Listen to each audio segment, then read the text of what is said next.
जय जय रघुवीर समर्थ, जय जय रघुवीर समर्थ. श्री समर्थांचे निवृत्त अभंग क्रमांक 99चे निरूपण. श्री समर्थ रामदास स्वामी या अभंगात प्रभू रामचंद्रांच्या निजरूपाची प्राप्ती आपणास कधी होते याचे वर्णन समर्थ या अभंगात करीत आहेत.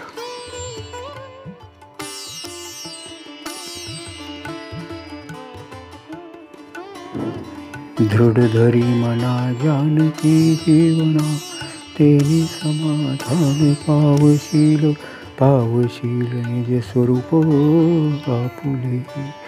जरीही घडले रामदास्य घडे बहुता सुकृते, काही पुण्य होते पूर्वजांचे, काही पुण्य होते पूर्वजांचे.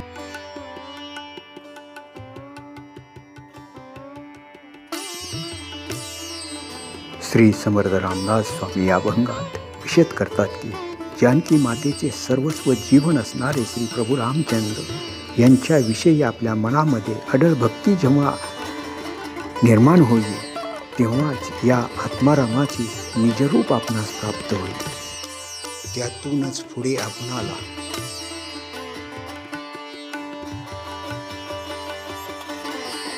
भरपूर असे समाधान मिळेल.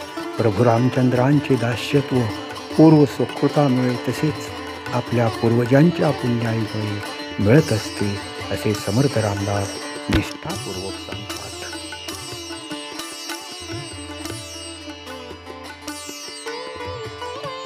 जय जय रघुवीर समर्थ, जय जय रघुवीर समर्थ.